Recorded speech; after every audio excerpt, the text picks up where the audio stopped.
अगर आपको यह कहानी देखकर मजा आए हो तो वीडियो को लाइक करें, शेयर करें और चैनल को सब्सक्राइब करना ना भूलें। अपनी राय कमेंट में जरूर बताएं। हाईवे पूरा सुनसान था। चारों ओर ठंड से हाड़ कपा देने वाली ठंड चल रही थी। हाईवे के चारों ओर घना जंगल था। उसी हाईवे पर एक मर्सिडीज दौड़ रही थी। उसमें 3 लोग सवार थे, राहुल, निधि और उनकी 10 साल की बेटी तानिया। राहुल अपने दोस्त सैफ के घर ईद की पार्टी में शामिल होने के लिए गया था और पार्टी करके घर लौट रहा था। निधि ने मुस्कुराकर ड्राइव करते हुए राहुल से कहा, कुछ भी कहो राहुल, आज तो ईद की पार्टी में मजा आ गया। हाँ, मेरा दोस्त बहुत ही बिंदास और हंसी मजाक करने वाला व्यक्ति है। मैंने देखा उसके घर पर शहर की एक से एक बड़ी हस्ती थी, मगर फिर भी वो उन सबको इग्नोर करके हमें इम्पोर्टेंस दे रहा था। हाँ, देगा क्यों नहीं, आखिर मेरा दोस्त जो है। सच में राहुल, अमेरिका से इंडिया लौटकर बहुत अच्छा फील हो रहा है। वैसे तुम्हारा दोस्त सचिन अभी तक नहीं आया अमेरिका से? निधि की बात सुनकर राहुल चौंक कर बोला, ओह शिट यार, उसका फोन आया था कि वो इंडिया आ रहा है। उसने बोला था कि मुझे एयरपोर्ट पर पिक कर ले। निधि बहुत नाराज होगा वो। कोई बात नहीं, उससे बोल देना कि तुम्हें बिल्कुल याद नहीं रहा और फिर तुम्हें सैफ की इनवाइट की हुई ईद पार्टी में भी तो शामिल होना था। निधि ने इतना बोला ही था कि उसकी बेटी तानिया ने अपनी माँ की ओर देखकर कहा, मुझे भूख लगी है माँ, और प्यास भी।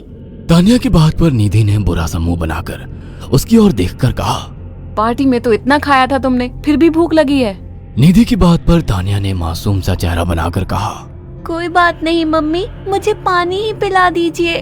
कितनी बार बोला है मुझे मम्मी मत बोला करो। पानी अभी नहीं है, आगे जाकर कोई शॉप पड़ेगी तो बोतल खरीद के दे दूंगी।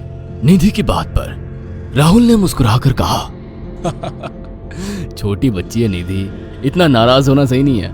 राहुल ने इतना कहा ही था कि अचानक एक काली परछाई राहुल की कार के सामने आकर खड़ी हो गई। राहुल के पैर अचानक ब्रेक पर पड़ गए। गाड़ी तेज रफ्तार में थी। ब्रेक अचानक लगने से पलटते पलटते बाल बाल बची थी। राहुल के चेहरे पर भयानक ठंडी में भी पसीने की बूंद टपकने लगी। वो दोनों कार से बाहर निकल आए। निधि ने डरते हुए कहा, आखिर कौन था ये? ऐसा लगा जैसे कि कोई भयानक काली परछाई मेरे कार के सामने आकर खड़ी हो गई हो। वह दोनों काली रात के सन्नाटे में इधर उधर देखने लगे। तभी निधि को एक घने पेड़ के पास 2 चमकीली हुई आंखें दिखाई दी। उसकी आंखें बिल्कुल भेड़ियों की तरह लग रही थी।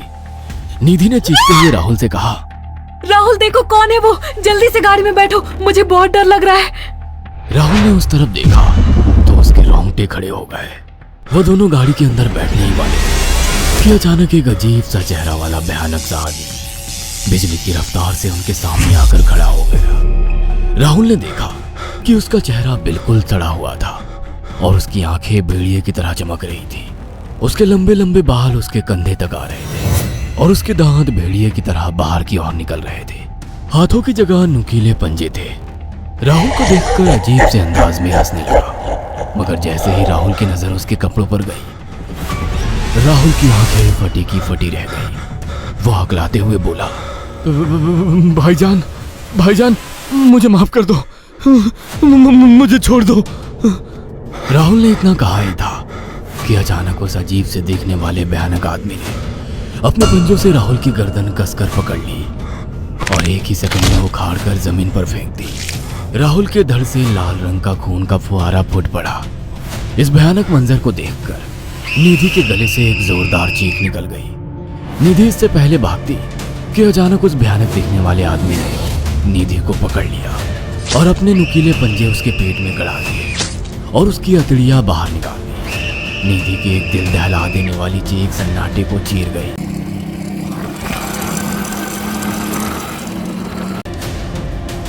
अचानक हवा का एक बवंडर उठा और वो भयानक सा दिखने वाला व्यक्ति देखते ही देखते बवंडर के साथ गायब हो गया। तानिया ने डरते डरते निधि के मोबाइल से पुलिस और सैफ को बुला लिया और कुछ ही देर में वहां चारों ओर पुलिस की गाड़ियां थी।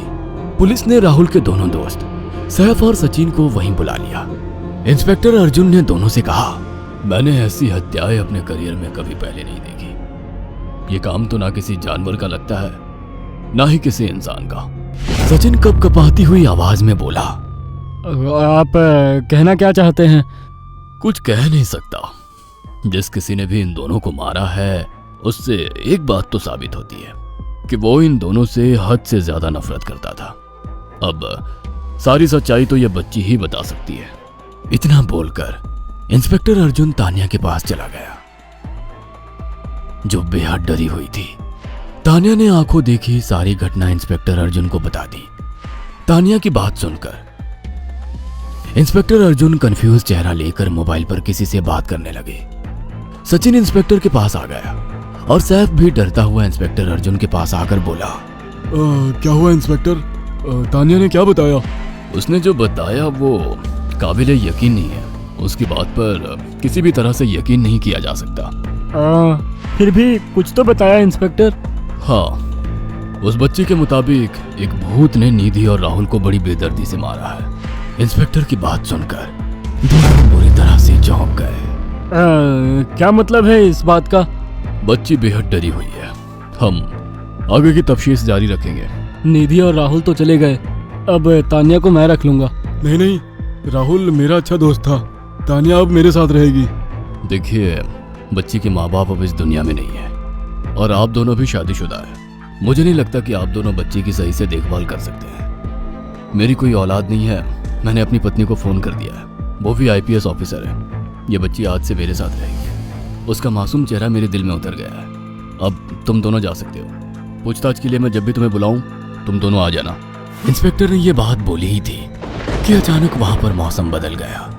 चारों ओर काली घटाएं छा गई और एक भयानक बवंडर उठा और देखते ही देखते सब पुलिस वालों के सामने वो भयानक चेहरे वाला आकार सबके सामने खड़ा हो गया। उसको देखकर सबके रोंगटे खड़े हो गए। देखते ही देखते उसने अपने भयानक पंजे सैफ की आंखों में डालकर उसकी आंखें निकाल ली। सैफ ने चीखते हुए वहीं दम तोड़ दिया। उस भयानक आदमी को देखकर सचिन उसके पैरों पर गिर गया। तुम तो भाईजान से कपड़े पहने हो। मैं समझ गया, तुम भाईजान हो। मुझे माफ कर दो भाईजान, मुझे यहाँ से जाने दो। मैंने कुछ नहीं किया था। वो भयानक चेहरे वाला गुर्राते हुए बोला, बता इन सबको कि ये सब इतनी भयानक मौत क्यों मरे। सचिन दौड़ता हुआ इंस्पेक्टर अर्जुन के पास गया और बोला, मैं जानता हूँ इसने इन तीनों को क्यों मारा। इसका नाम भाईजान था। जब ये जिंदा था ये किसी का भाई किसी की जान था। बहुत साल पहले ये हम सबका बहुत अच्छा गहरा दोस्त और बिजनेस पार्टनर था। ये सबकी बहुत मदद किया करता था। इसकी प्यारी सी बेटी थी तानिया, जो इस वक्त कार के अंदर बैठी हुई है। ये इसी की बेटी है। भाईजान अपने सारे पैसों से एक बहुत बड़ा हॉस्पिटल खोलना चाहता था, जिससे गरीबों का मुफ्त इलाज किया जा सके, मगर हम तीनों इसके लिए तैयार नहीं थे। हमारी नीयत उसकी दौलत पर खराब थी और एक दिन हम सब धोखे से ईद के दिन भाईजान को यहाँ ले आए और इसे मारकर फेंक दिया। तो फिर तुम सबने इसकी बेटी को क्यों जिंदा छोड़ दिया? हमें बाद में पता लगा कि भाईजान ने सारी जायदाद अपनी बेटी के नाम कर दी है, इसीलिए हमने भाईजान की पत्नी को भी मार दिया। और तानिया का तुम 18 साल की उम्र पूरी करने का इंतजार कर रहे थे ताकि सारी जायदाद अपने नाम करा सको और बाद में उसे भी ठिकाने लगा सको। इसी के लिए तुम दोनों इस मासूम बच्ची को अपने साथ रखने की जिद कर रहे थे। जी, आपने बिल्कुल सही कहा। हम तानिया को भी इसी जगह लाकर मार देते। सचिन की बात सुनकर इंस्पेक्टर अर्जुन की आंखों में खून उतर आया। इंस्पेक्टर अर्जुन के कुछ कहने से पहले ही भाईजान बिजली की रफ्तार से इंस्पेक्टर अर्जुन की आंखों के सामने से सचिन को पकड़कर ले गया और उसके शरीर के टुकड़े टुकड़े कर दिए और हवा में उठे एक तेज बवंडर के साथ गायब हो गया। सारी घटना इंस्पेक्टर अर्जुन की आंखों के सामने हुई थी। तानिया को इंस्पेक्टर अर्जुन और उसकी पत्नी ने अपनी बेटी की तरह